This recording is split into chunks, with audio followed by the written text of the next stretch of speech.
데일리 브리핑. 네, 오늘 데일리 브리핑에서는 퀀텀 F&A의 최은하 대표와 함께합니다. 안녕하십니까? 안녕하십니까. 네. 뭐 올해 연방준비 제도가 인플레이션을 잡기 위해서 예상보다 강한 긴축 정책에 나섰을 것이다. 이런 우려감이 커지고 있는데 지금 뭡니까? 금리 인상이 세 번, 네 번, 일곱 번까지도 지금 얘기가 나오고 있습니다. 지금 어떤 시나리오를 예상하고 계십니까? 일단 인플레이션의 원인에 대해서 지금 어느 쪽이냐라는 데가 이제 정리가 돼야 되는데요. 네. 수요가 늘어서 지금 저희가 인플레이션을 겪고 있는 거냐, 아니면 공급이 부족해서 인플레이션이 겪느냐에 따라서 이제 보는 해결책이 다 달라지는데요. 네.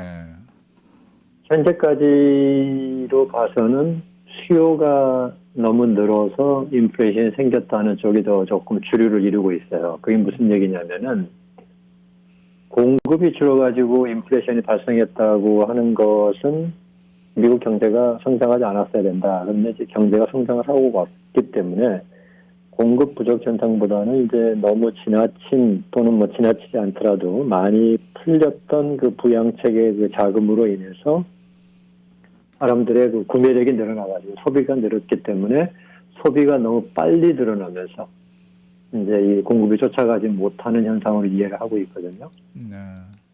그러다 보니까 지금 이제 이걸 해결하는 방법도 굉장히 어려운 상황이에요. 보통은 가장 이상적인 상황은 인플레이션을 해결하는 방법으로는 공급이 늘어나 주는 게 제일 좋습니다. 그러면 사람들이 더 많이 사고 싶어도 물건이 그만큼 충분히 공급이 된다 그러면은 물가가 오르지 않은 상태에서 경제만 성장하는 아주 좋은 결과를 가지고 올 수 있는데 지금 현재 상황에서는 공급이 늘 수 있다고 전망하기가 굉장히 어렵죠. 계속 오미크론도 나오고 또 앞으로도 또 이제 다른 변이가 또 나왔을 때 어떻게 될지도 모르고 하니까 공급이 늘기는 어렵다. 그러면 결국은 수요를 줄일 수밖에 없지 않느냐. 이제 이런 쪽으로 가는 거고 지금 연준에서 긴축 정책을 가가지고 인플레이션을 어떻게 좀 통제해 보겠다라고 하는 것은 바로 수요를 줄이겠다는 얘기라고 이해를 하시면 되겠습니다. 그런데 자 이제 어제 바이든 대통령이 재밌는 얘기를 했죠. 수요가 많이 늘어나게 된 원인은 이 행정부에 있지 않다. 그러니까 부양안 때문에 수요가 늘었다고 보지 않는다. 이렇게 얘기를 하셨어요. 그러면서 일종의 연준이 돈을 많이 풀었기 때문이라는 식으로 이 표현을 했기 때문에 이제 갑자기 연준이 다 책임을 지금 뒤집어 쓰게 산 상황이 돼버렸죠. 네. 그런데 그것도 조금 어폐가 있는 게 재무부에서 연방 채권들을 막 이제 찍어가지고 돈을 빌려서 부양안을 할 동안에 사실 연준이 연방 채권을 사주는 게 없었으면 불가능한 얘기였거든요. 그러니까 결국은 부양책이 많은 분들에게 이제 돈이 좀 들어가게 만들고 이러면서 그론들이 쌓여 있어서 이렇게 좀 수요가 많이 늘어나가지고 인플레이션이 왔다 이렇게 진단을 하고 있는데 이제 아무래도 정치가 하다 보니까 우리 부양책은 잘못된 게 없었고 연준이 너무 돈을 많이 풀어서 인플레이션이 지금 좀 올라갔으니까 연준에서 좀 알아서 해라 이렇게 좀 강력한 주문을 했어요.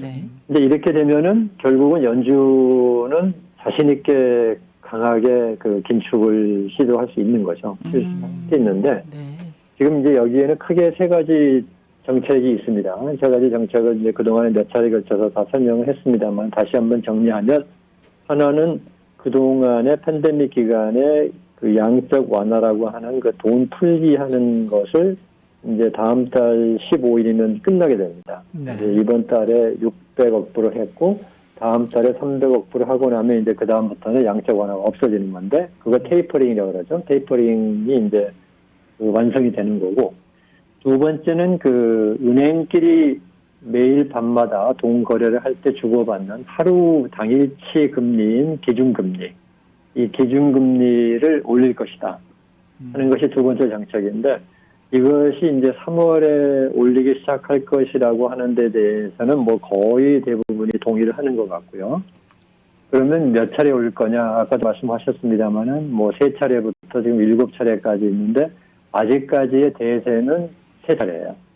올해 한 0.75 정도 올릴 거라는 게 이제 대세를 이루고 있고, 그 다음에 이제 세 번째는 연준에서 자산을 줄이겠다. 이 자산을 줄인다는 말은 연준이 가지고 있는 이제 채권들을 시장에다 팔겠다는 건데, 이게 무슨 말이냐면은 단기 금리가 아니고 중장기 금리가 올라간다는 얘기입니다.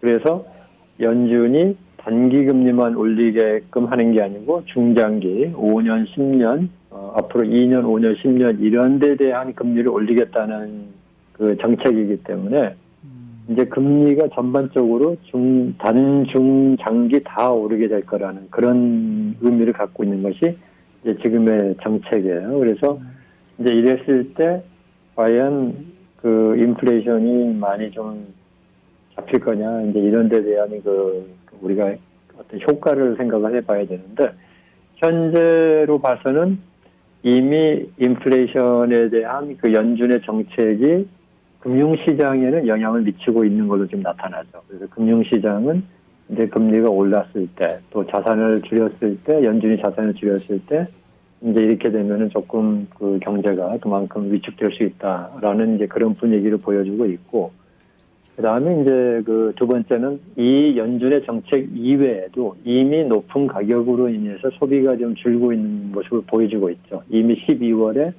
실질 소매 판매는 이제 마이너스를 가져왔기 때문에 이제 인플레이션을 감안하면은 올라간 걸로 보이지만 인플레이션이 올라간 만큼을 떼고 나면은 사실은 12월에는 소매 판매가 줄었다. 이제 이런 점도 있어서 이런 점을 보면은 지금 현재 연준이 갖고 있는 정책은 금년도에 3차례에 따른 단기금리 인상, 그 다음에 금년도 하반기, 한 여름 이후부터는 자산 축소, 그리고 이제 다음 달까지 테이퍼링 완성, 이런 방향으로 이제 정책이 이루어진다는 것이 지금 현재 가장 받아들여지고 알려져 있는 상황입니다. 그러니까 기본적인 시나리오는 뭐 변함이 없네요.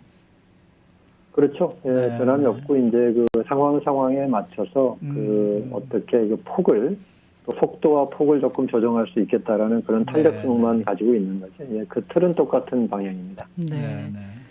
자, 최근에요. 기술주 중심의 나스닥이 하락세를 이어가고 있거든요. 이거는 또 저희가 어떻게 해석하는 게 좋겠습니까? 일단 뭐 10% 이상이 이제 떨어지면은 그 조정 국면이다라고 하는 이제 그 월가의 하나의 이건 공식이라기보다는 뭐 협정이라고 해야 될까요? 뭐 그냥 이렇게 받아들여지는 아이디어죠. 10%가 떨어졌다. 그러면 이제 조정 장면에 들어간 게 아니냐 볼 수 있는데, 네.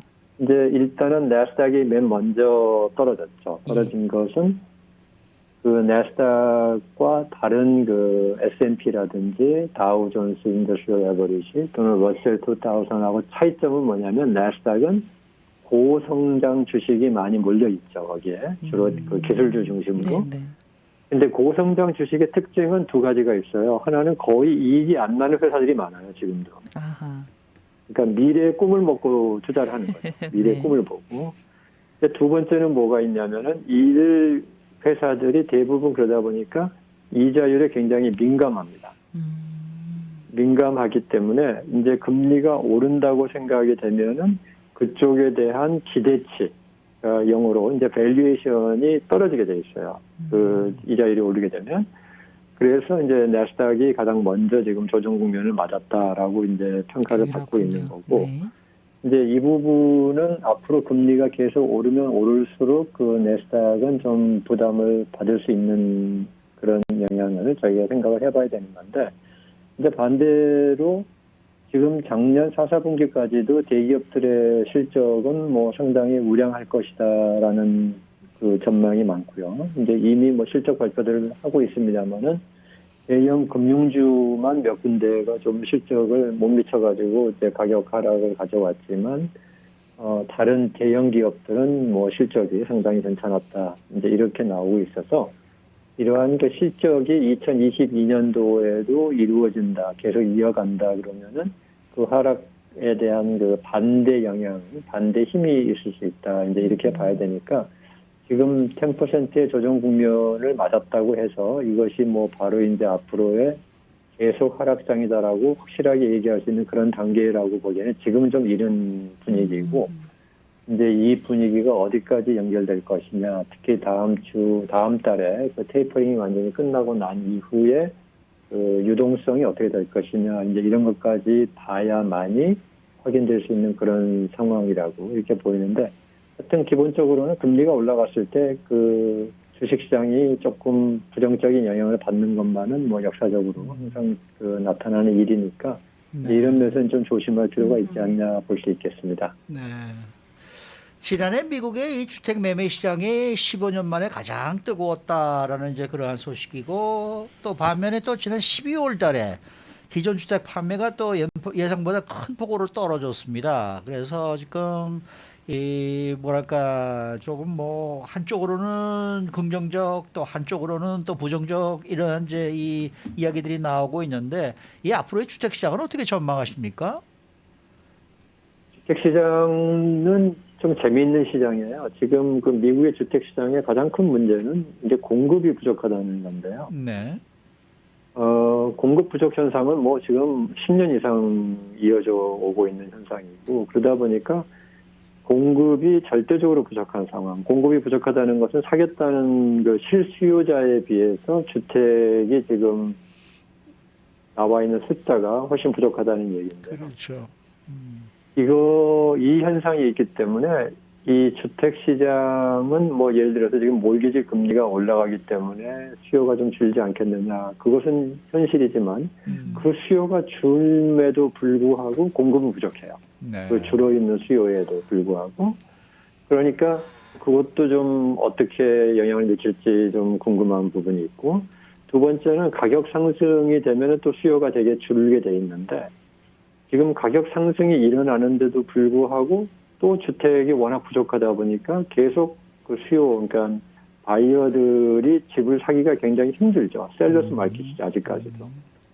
그러니까 주택 시장의 큰 그 요소인 금리와 그다음에 가격이라는 두 축을 보면은 분명히 이제 주택 시장은 그 둔화돼야 되는 거나 약간의 조정을 받아야 되는 그런 상황인데도 워낙 공급이 부족하다 보니까 가격 상승은 이어지고 있고, 그 다음에 셀러들이 오히려 큰 소리를 치는 그러한 시장이 이어지고 있는 거죠, 지금. 그래서 이런 점에서 보니까 이제 2022년도에 주택 시장에 대한 전망도 공급 부족이라고 하는 워낙 큰 그 힘이 작용을 하고 있기 때문에 이제 가격 상승, 금리 인상 이런 부분들에 대한 그 부정적인 요소들이 조금은 뭐 이렇게 어렵게 만들지 않겠냐는 전망은 있지만, 당분간은 그 바이어들이 좀 이렇게 여러 집을 놓고 마음껏 고르면서 가격도 깎아가면서 살 수 있는 그런 시장이 오기는 아직은 좀 어려울 거다. 이제 이런 전망이 되고 있고요.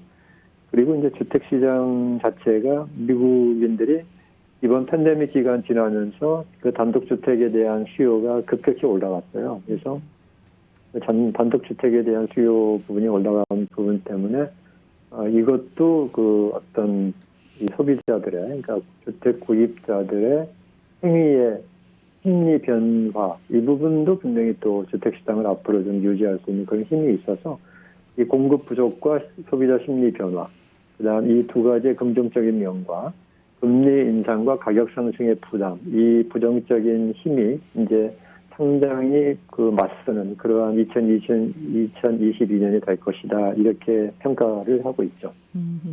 말씀을 듣고 보니까 주택 가격이 그렇게 급격히 떨어지지는 않을 듯 한데요.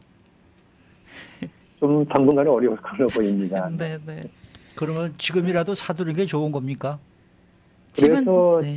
지금 이 지난주에 보면은 몰기지 신청권 중에서 그 신규 주택 구입을 위한, 신규 주택이 아니고 주택을 구입하겠다는 몰기지가 올랐어요. 금리가 오름에도 불구하고. 그래서 그 현상에 대한 설명이 이제 지금 질문하신 것에 대한 좀 답이 될 수 있는데, 어차피 오를 가격인데 금리도 오를 거라면 차라리 빨리 사두는 게 낫겠다는 사람들이 늘어났다. 아하. 네. 이제 그런 부분들이 작용을 하고 있어요. 그러니까 지금 주택 시장은 그 공급 면에서 워낙 어려워서 그게 참 예측하기 어려운데, 한 가지 좀 상식적으로 알아두시면 재밌는 건 뭐냐면, 주택 시장은 수입이 안 되는 시장이잖아요. 뭐가 안 돼요? 수입이요, 수입. 아, 다른 수입이. 나라에서 사올 수가 없는 네. 물건이 주택이거든요. 네네.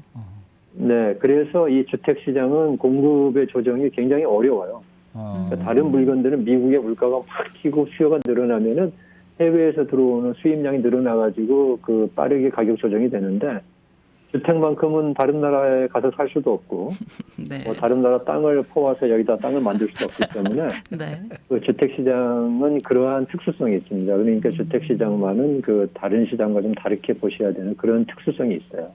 근데 또 이 신규 주택 건설 착공이 늘어나고는 있는데 뭐 거의가 다 임대용 건설이라고 이제 얘기가 나오더라고요. 임대용 건설 비중이 좀 늘었어요. 늘었죠. 늘었는데 그것은 이제 그만큼 이제 그 주택을 살 만한 사람들의 숫자가 많이 줄었다라는 그런 그 건설협회에서 볼 때 그 분위기가 있기 때문에 네, 네. 그러면 결국은 이제 임대 쪽으로 더 많이 돌아서지 않겠느냐, 이러한 그 예상에 의해서 임대 쪽의 비율이 좀 늘었지만 아직도 그래도 그 비율 전체적으로는 물론 단독주택이나 콘도 네. 쪽이 더 많은데 좀 임대 쪽으로 많이 늘어난 것이 지난 12월에 나타난 현상이었습니다. 네. 오늘 말씀 잘 들었습니다. 네, 감사합니다. 지금까지 퀀텀 F&A 최운하 대표와 함께했습니다.